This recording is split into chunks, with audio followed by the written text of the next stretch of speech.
Hello and welcome to the Seahawkers podcast. I'm your host, Brandon Schultz, and I am joined by my good buddy, Clinton Bonner. And Clinton, today we are talking about the top 7 hottest Seahawks heading in to week 1 of our 2024 season. How you doing, man? I am doing great. It is beautiful in this part of the country over here in the East Coast. It's like San Diego weather over here, man. So we are not too hot. We are perfectly comfortable.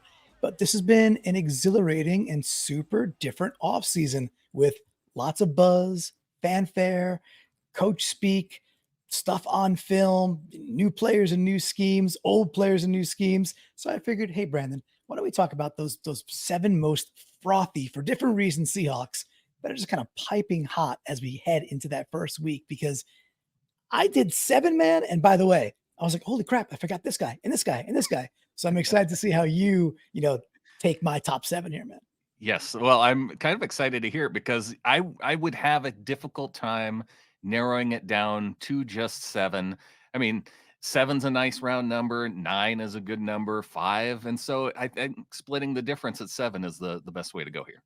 Yeah, 7's the key here, right? So that's you can't even break a sweat in 6 minutes, man. So, and if people are watching on video out on YouTube, subscribe to the show, youtube.com/Seahawkers podcast. If you look directly behind Clinton, Geno Smith wearing the number 7. So that may or may not have been intentional by you. The numerology continues, right? So, and I guess the foreshadowing is, will Geno even appear on the top 7? So, is he that intriguing or is he not? We will or find hot. out. No, we're not going intriguing. We're going hottest. This is hot. This is coming in hot. That's what this symbolizes. This list is these dudes are coming in hot as Seahawks, and there's buzz. And by the way, this is 7 to 1. 1 being whatever DEFCON is the right DEFCON for that. I'm not sure if that's 5 or 1, but it's the serious one.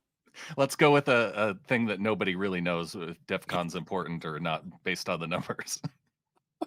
I love it. Well, it is a whopper of a list. So I will just jump right in then, Brandon. I'm very bearish on this list already. Don't you dare. All right. So what do we got here? I'll dive right in. So number 7, man. And again, this is least of the hot down to on fire, scorching hot. I'm going to go with number 7 on my list of hottest coming into the season, week 1.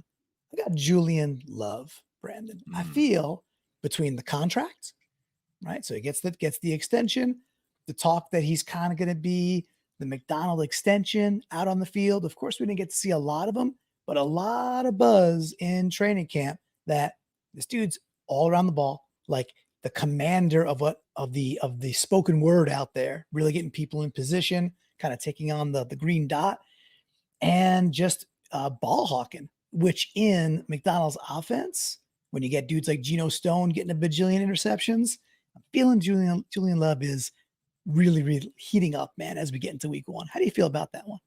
Well, he's a guy who I feel like has been poised for this more leadership role on the defense for a few years now, because he gets brought in as a free agent. And at the time, I think as Seahawks fans were looking at the Julian Love move like, okay, well, you got Quandre, you got Jamal. Like, how is he going to fit into all this? And now Jamal's gone. Now Quandre's gone, and he is that leadership on the back end of the defense to the point where, yeah, he's going to be the one making some of these calls. I think this is a good place to start because, yeah, I definitely am intrigued, as he becomes this bridge from the previous defense to the new defense, and also being that kind of leadership around that secondary group that we're really excited about. Yeah, I think you framed that as well as it could be framed. Honestly, it is that he has one foot in the past of what that last couple of years were, and he's getting a leadership opportunity in this new realm. So I think you really put that squarely there. So I won't even say more about it. I can think of 6 more handsome players than him. So 7 is perfect on this list as we talk about the hottest Seahawks.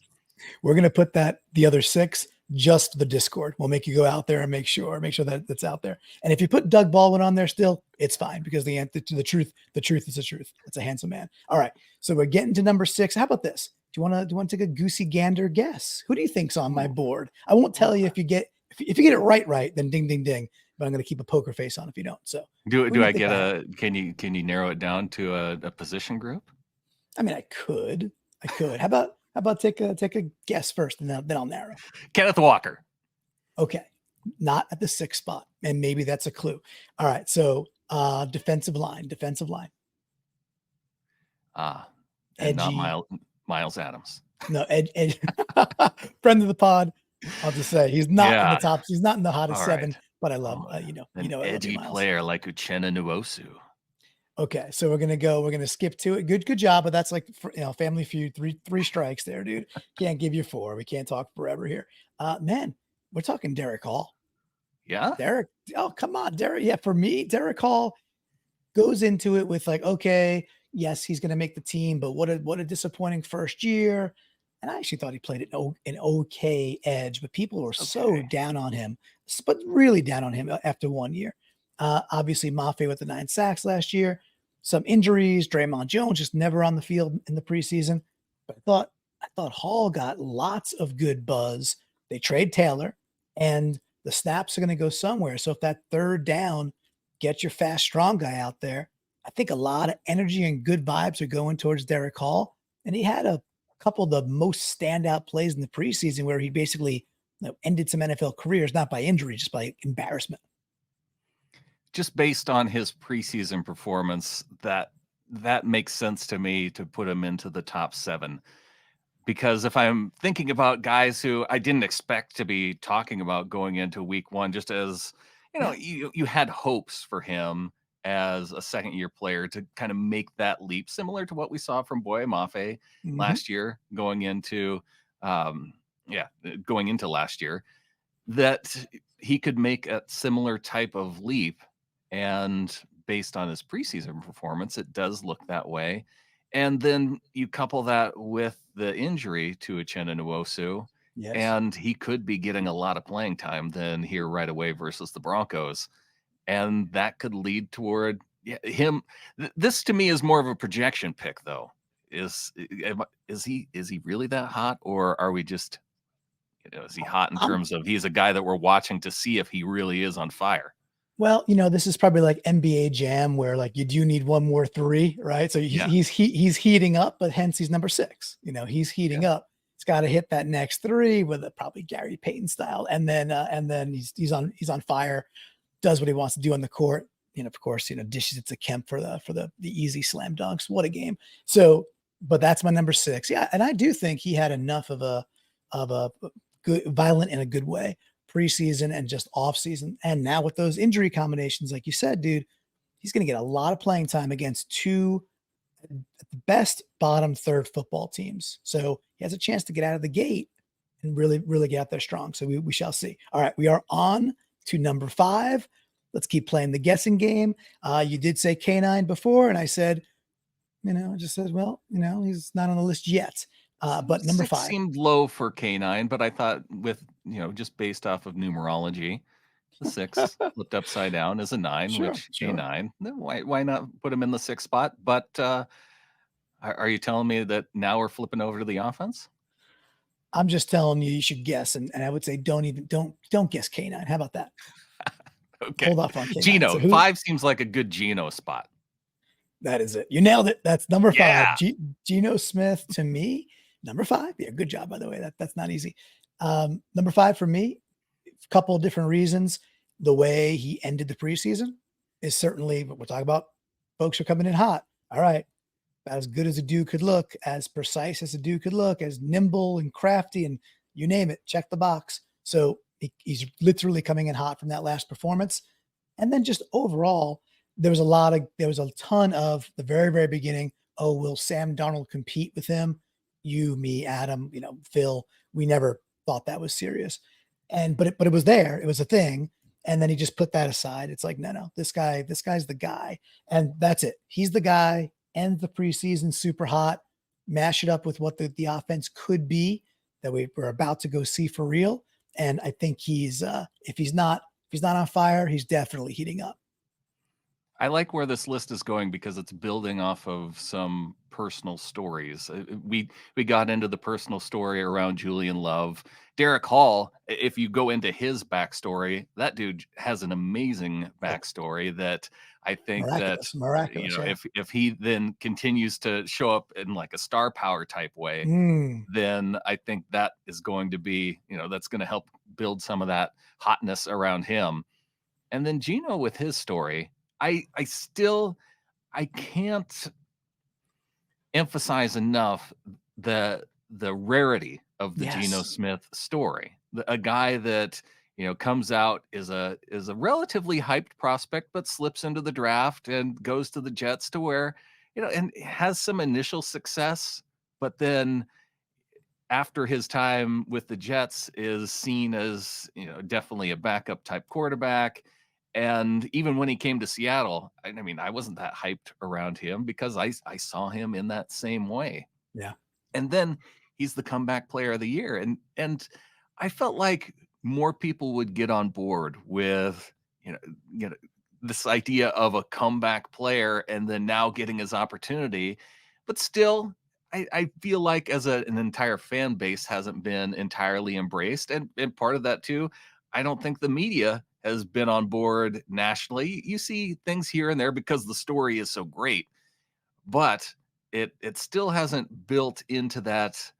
He doesn't have a whole lot of momentum around this being a Rich Gannon type comeback story, to where he took the Raiders to the Super Bowl and it was kind of celebrated as that kind of comeback, a guy who was backing up Wade Wilson in the initial part of his career. So Mm, it I think that this is the year that Geno, if they have this kind of offensive explosion around the Ryan Grubb offense, and we see that one drive is kind of what this offense, the Seahawks offense, can really do, then I think we might be starting to see this a little bit more.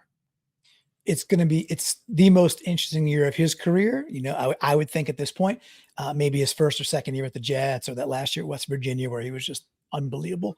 Maybe he would say differently, but I think he might actually be like, no, this is the most important one because of what it could mean. It could be, yes, you go get the 40, 45, maybe even $50 million extension if he goes and throws 32 touchdowns and 12 picks, and the Seahawks go 10-7, 11-5, and get in the playoffs and play well.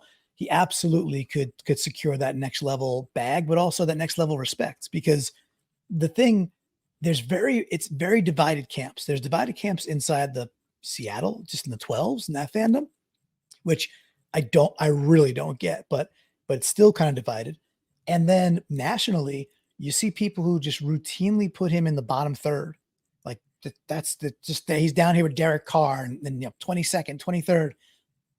And then you have others that just like, no, his stats and his advanced stats. And if you give the dude a little bit of time to throw, and he's actually one of the better quarterbacks in the league, just stat wise, data wise.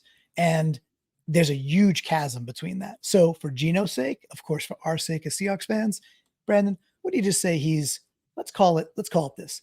It's Christmas time, right? Christmas time, maybe it's new Christmas Eve, whatever it is, 23rd. And there's a little bit of flutter of Geno is hanging around the MVP talk.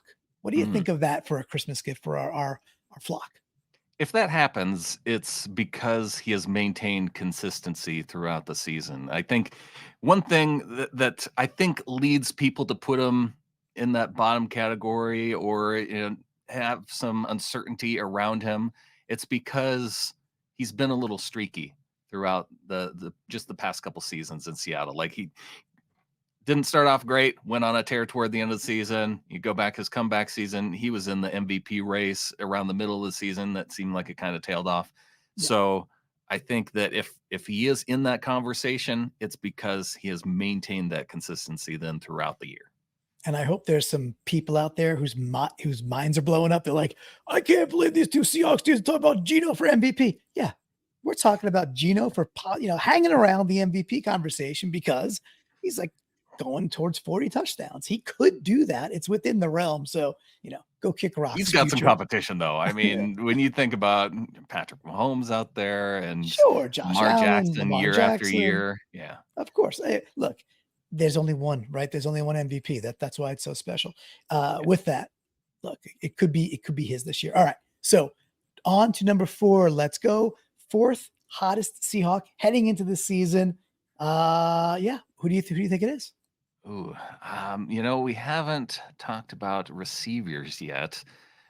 Who in the receiver group would I put in the top 4 as hottest? I feel like DK should be there, but I also think that JSN should be there too. So I'm gonna go to JSN next. I love the detective work. I'm going to just say that I don't have JSN there is what it boils Okay. down to, but I'll give it away. We talked about him quite a bit already. It is K9. It's for Okay. me, K9. And as simple as this is, I could literally, this one, I could say like maybe a sentence. The way Grubb is talking about him as a 3-down back is enough for me. I know what that dude can do. I know how special he can be. You make him an actual 3-down back in the NFL, right there. I think he's ignited there, Brandon. The thing about K9, and I feel similarly about him as I do the way JSN was used in this offense with Mm, Shane Waldron. I felt confused by the times I would see Kenneth Walker put onto, but also pulled off of the field.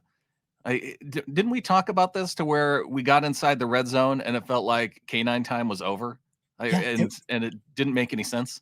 and like sometimes DJ Dallas time would begin. I mean, weird things. Oh, it's the 2-minute drill.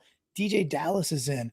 We got K9's killing it the first, quarter and a half. Well, we got to make sure Charbonnet gets his. It's like, dude, like lean into the guy. They're a rookie running back.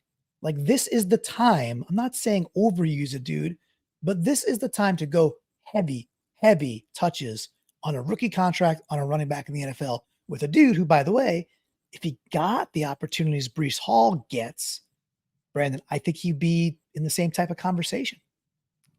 And you look at some of the running back top 10 lists, and you see Brees Hall among Mhm. those top 10 guys that came out of the draft same time. And Oh, yeah. I feel like we've seen flashes of higher ceiling from Kenneth Walker than we have from Brees Hall. Health is another part of it too. He's sustained some injuries the last couple of years, so and at inopportune times. And the fact that he is now going into this preseason, that he's gotten through the preseason healthy, seems to be relatively healthy going into the season.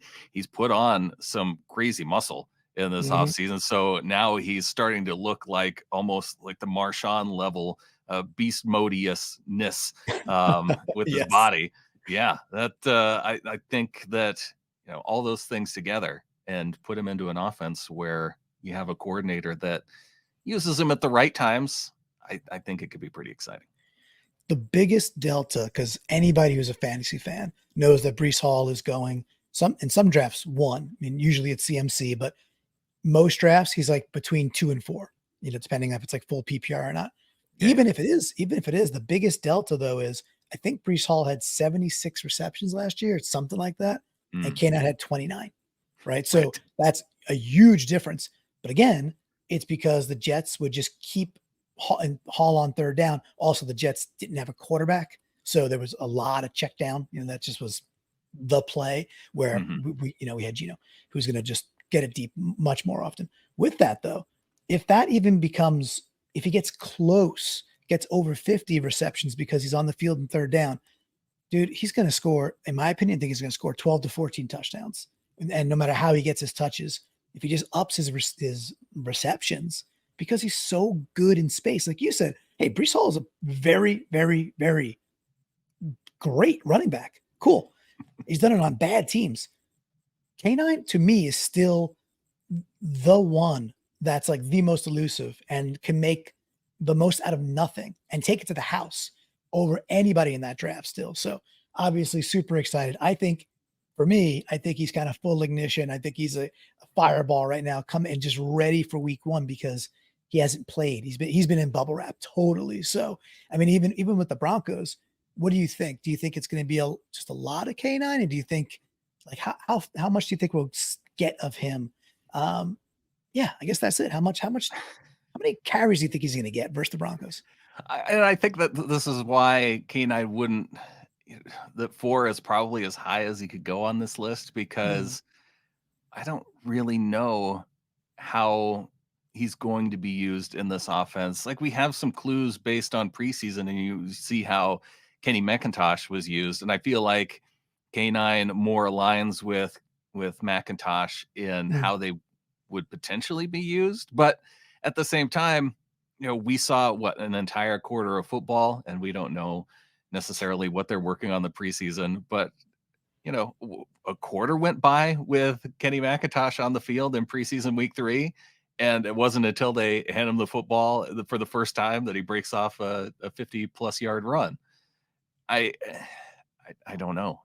Yeah, yeah, it is tough. It's tough to say.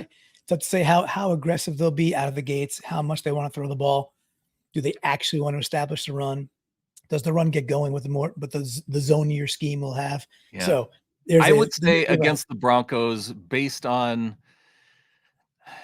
their defense, I think that it's probably slower out of the gate Mm. and builds with K9 more than seeing heavy doses right away out of the running game. Yeah, we'll see, and we'll get to talk about that one, of course, that kind of prop on PNW Prop Stars, which is coming back. We're going to be recording that. I think we agreed on next Friday, which will go through four unique bets that you could take if you were so inclined, but only about the Seahawks Broncos game. So check that out. It's quite fun. All right. We are at the top 3. So we're on the podium, bronze, silver, and gold to go. Let me give you one hint that I think will help. Yeah. 2 out of the next 3 Uh-huh. are on the defensive side of the ball. I'll give Yeah. you that. Well, I'm immediately leaning to there's 2 guys in particular that I know, that I feel strongly about. I'm gonna go with Tariq Woolen. Tariq Woolen is not at the 3 spot. Not the 3 Oh, spot. So you got the other one, I bet. Witherspoon. Oh, no, no, no, no, no, Whoa! no. What? No, no, I have to give it to you, man. The hottest, Byron Murphy.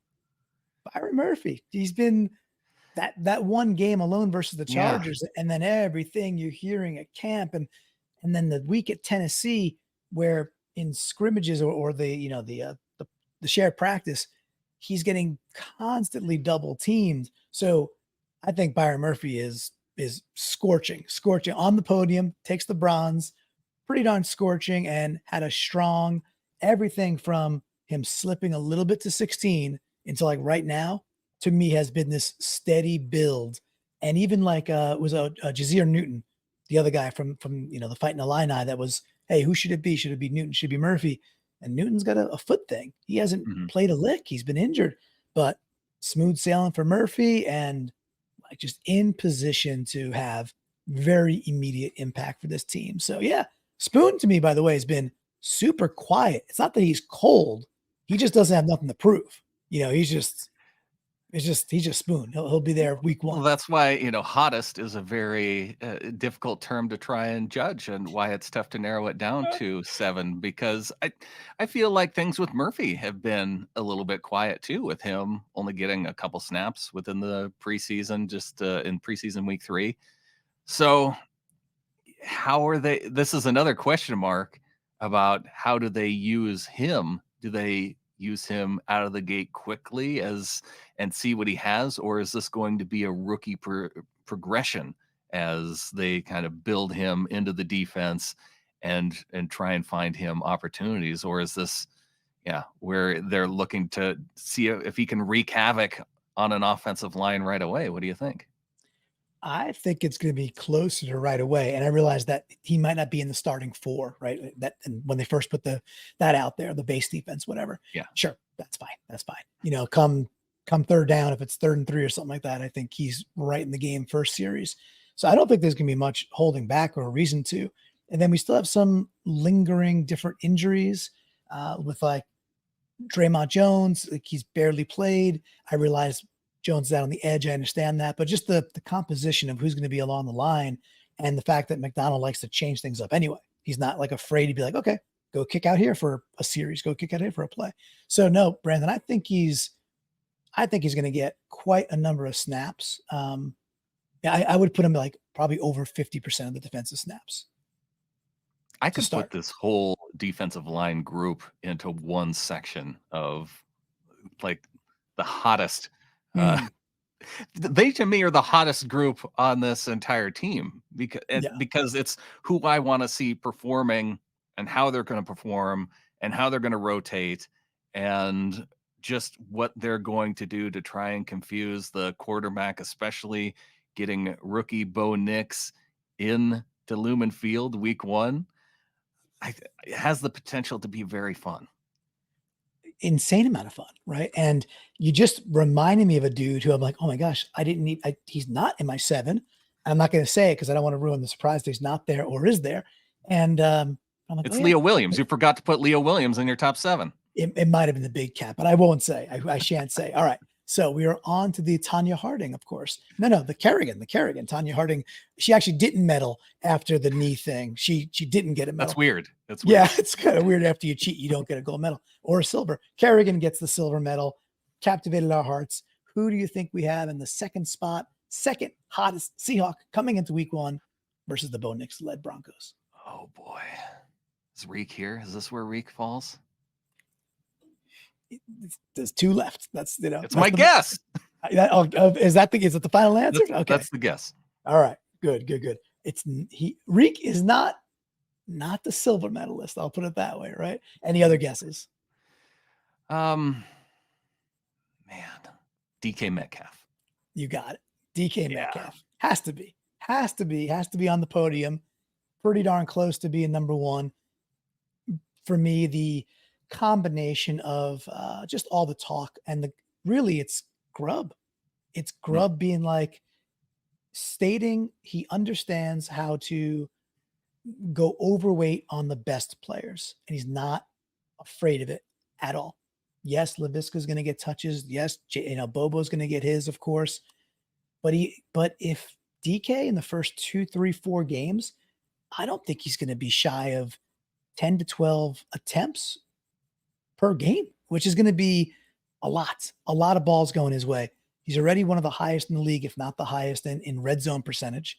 He gets a lot of targets there. So that probably doesn't change. And then also the last thing I'll say is Lockett is the opposite end, right? Super cold. There's nothing about him. He's still got an injury, still dealing with a leg injury. So it might just be DKJSN season right away, all day long, with less competition, which I think will just filter more balls his way. So he's scorching, nearly number 1, but a very, very healthy number 2. What do you think? I think that number 1 would have been an appropriate spot for him, but number 2, he's got to be one of the guys on the team that is poised for, well, I feel like he's been poised for greatness ever since he's come to the team. And he has that type of, it's a personality that I think is conflicting to some people because they have this expectation of DK Metcalf being the diva wide receiver because that's what all these guys are. They're giant divas. And so when they see him being as competitive as he is out on the field, they tie him to that. But then you see how he is off the field and interacting with the media and interacting with his teammates. And he's always, he's just one of the more thoughtful players on the team, I feel like, when it comes to how he's trying to project himself when he's in those types of settings. And one of the things that I think really propels him to this hottest mark is that you look over the last few seasons and he is not content with anything that he's done so far. And you look into how the offseason, some of the things that he did just with running routes from his 2021 season to the 2022-23 season, he's made a jump. And I have that expectation now that in this offense, with that continued growth, that he's going to be a top 5 wide receiver easy. That would be delightful, right? If he could really, he's been 5 years of a really good wide receiver, really good wide receiver. And he's got the personality. So he carries that and he's a superstar, that for sure. He has the ability now to crack into that zone where you're like, okay, you got CD and you got Tariq and there's others. Amon Ra, there's dudes, Justin Jefferson, geez, right? He's So better there's than CD though. CD gets put there because of volume. So that's where I wanted to get to, is in general's volume. If you had to take a guess, or maybe you just know it because it's a stat. Last year, how many receptions did DK average per game last year? 7 receptions, not balls his way. Was it less than that then? He only averaged 3.9 receptions a game last year. He only caught 66 balls. That's it. 66. Yeah. And he had 1,100 yards still, like 1190 or 1109 or something like that. And he only caught 66 balls. And the targets were not gigantic. He had an okay amount, but not a huge amount. Dude, so if you just start to look at, could this guy get to 6 receptions a game? Yeah, then he's 102 reception guy. And even at 5.5 or so, he's at 90. He's at 66 last year. And he still put up what he put up. So that's ridiculous. I agree. Was he hurt? He wasn't hurt last year. No, he still put up 1,100 yards and I think 8 touchdowns, right? But with all that, like, he could blow this out, man. He could easily get into, I say easily, it's still tough, but he could get into 1,400 yard range, maybe more. And I just kind of, the volume and the attempts, I think, will absolutely be there for him. And I think it's going to be some easier stuff. We've been talking about that all throughout the offseason here and in the preseason. Grubb's ability to scheme dudes. So 2nd and 6 is easy. 3rd and 3 or 3rd, it's easy. It looks simple. And I think he's just going to really benefit from, first of all, they ran the least amount of plays in the league last year as an offense. That's not going to be the case this year. So, and then FanDuel has his yards at like 951 or something like that, over under for the year. I'm just like, I don't get it. So I smashed the over. It's just like, I was like, okay, you don't think he's going to get 1,000 yards in this offense? Yeah. Again, that's, of course, you got to be healthy. That's how gambling goes. But man, 950 something for DK for the year, that would be a terrible year for him. So I don't see it, man. No, and maintaining health. And I think that's when it comes down to some of the over under prop bets, that so much of that is built into, the percentage of guys that ultimately get injured. And I don't know. And maybe it's a gambling thing too, where they're taking, we want your money to be able to hold it for the entire season type thing too. It's true. Yeah. They know their exact margins down to the half penny, as the dollar they get from me and when they get it, and then what they can turn that dollar into, right? They don't just, believe it or don't, they don't just sit on their money while it's there. They invest it, right? And make money while they have money. So yeah, very smart people running those things. You're right. So all that goes into me saying, cool, hold my money for a bit. I'd like to nearly double it in about 16 weeks or so. We'll hopefully we get there. All right. So that does leave us though, Brandon, with the top spot, the gold medal. And I'll just say we've talked about this person. I've mentioned Tariq Woolen's name multiple times and you've put me off. All right. So we can't put you off anymore. For me, gold medal goes to Tariq Woolen. And the main reason, it's the showing out versus the Titans and really what happened there, as like that was really starting to cement itself again. But it's also where he left last year. That's got to matter. So where he ended last year, pitchforks, and I was part of that as well, and torches, and man, you got to tackle. And even if you have a bum shoulder, we want you tackling. And from that valley to where he's now pitched himself back to, it's just been like a giant, okay, we don't know who this guy is, but he's a freak. We're watching bootleg football, and EJ and Brett 2 seasons ago are like absolute freak of nature. Okay. Seattle takes him in the 5th, right? Boom. Near all pro year, Pro Bowl year 1, tons of interceptions, huge trough. Defensive rookie of the year. Yeah, right. Should have been defensive rookie of the year, right? Huge trough, big disappointment, and then nearly as fast as an ascension. Now I know the game's got to play the games, but from a field perspective and hot perspective, last year is a long distant memory. He just feels like, okay, that didn't really happen. Maybe he learned some life lessons and he's back to year 1, but ascending. It's not just the delta either between that where he left off last Mm, year and then where he's starting this year. When you hear all of the conversation over this past offseason, you hear John Schneider out there talking about, now wait a minute, with regard to Tariq Woolen, that he was mm, dealing with some stuff. And yeah, and then you hear Mike Macdonald talking about how he could be traveling with the number one wide receivers. yeah, Then that's another little data point that we have too, to where just seeing which guys that Mike Macdonald has some extra respect around and how he intends on using him. That's a big jump to go from, and I understand it's a different style defense too, but there's very few guys that are given that kind of responsibility of follow the number one receiver and shut them down so that yeah. we, just take a guy out of the game. And if you have that capability to do that as a cornerback against number ones throughout the NFL, that could be a huge impact on defenses, to where if you're taking guys like Jamar Chase, Justin Jefferson, CeeDee Lamb out of the game, and you can do it with one guy and not even have to double them, then yeah, you're in the upper echelon of defensive cornerbacks.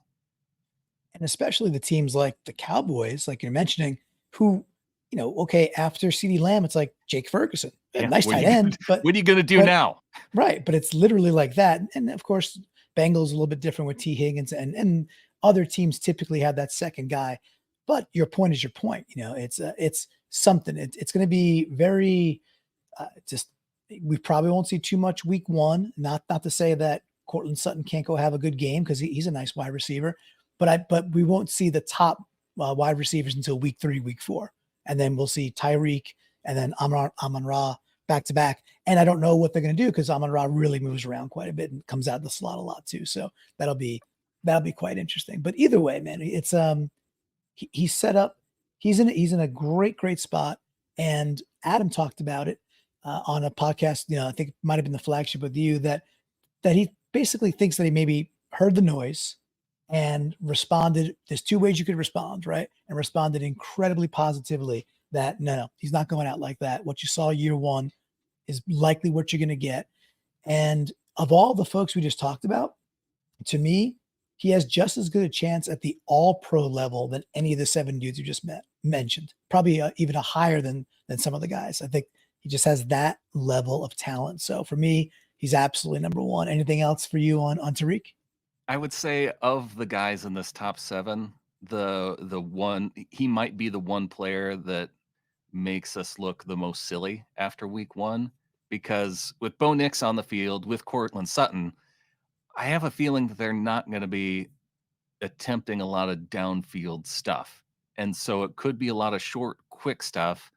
And that's generally how, if you have your number one wide receiver and the defense is, if you're trying to put one guy on him, generally they resort to doing more quick stuff just to get the ball in the hands of their top guy.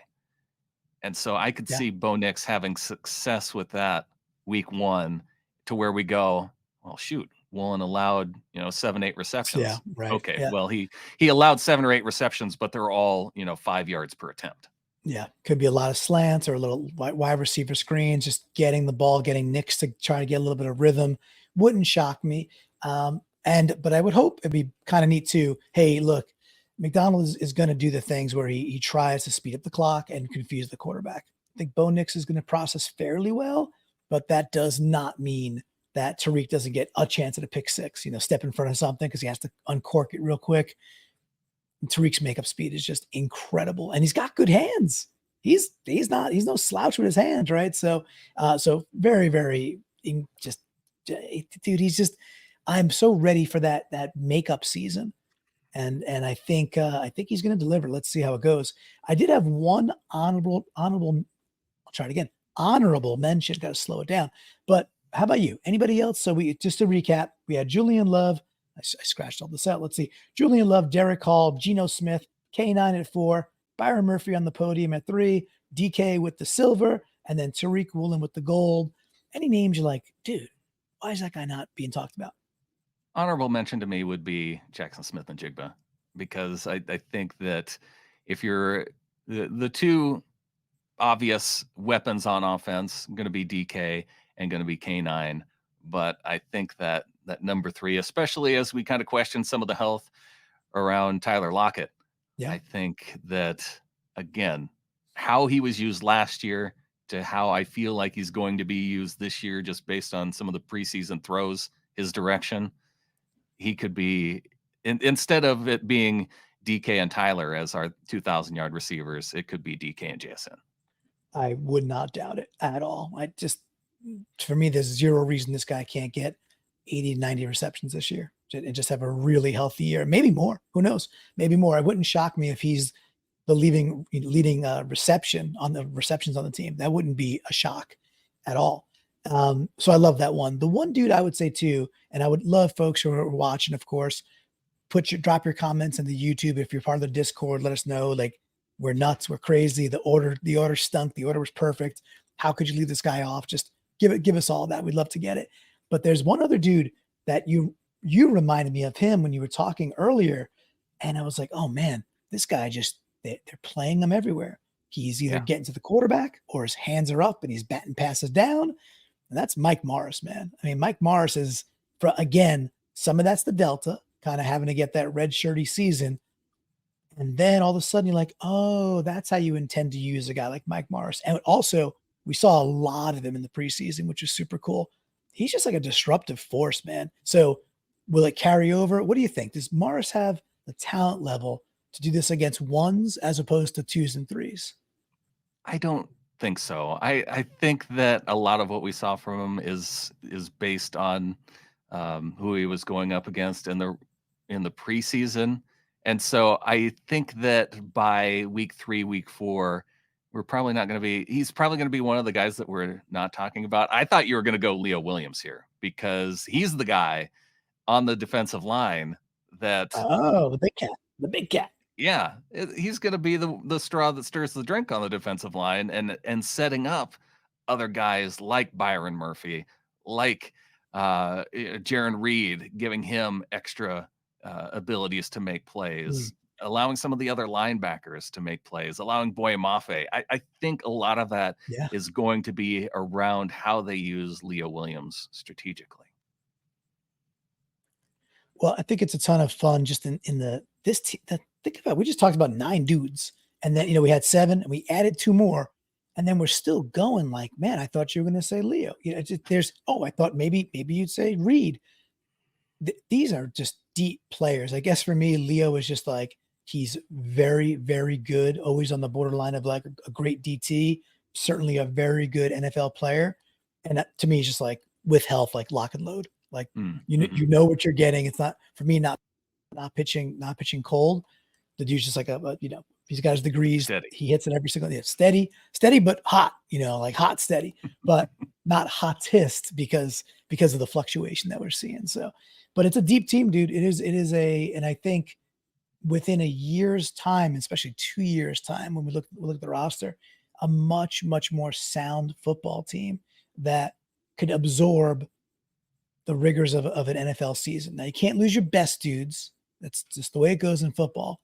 But you have to be able to absorb change.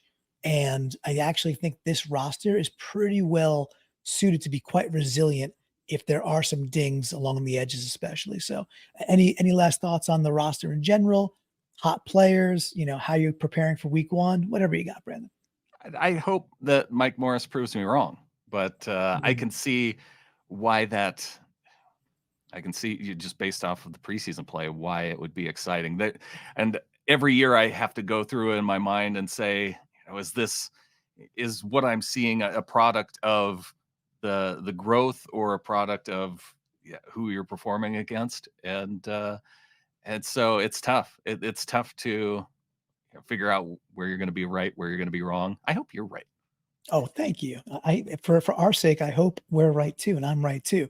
I'll tell you, I know it's always right, Brandon. I know that next week we get into, like, we did our preseason, but next week we kind of get into our season mode you want to tell the flockers out there and the new would-be flockers, what can they look forward to as we get to and through week 1 versus Denver?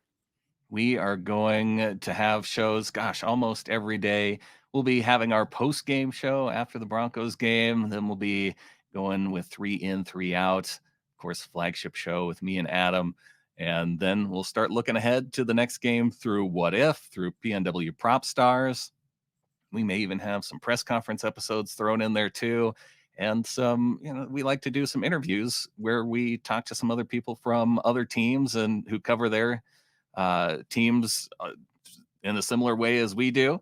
And so, yeah, just a lot of that coming throughout the regular season. If you want to be part of it, you can go to getintheflock.com and help support the show.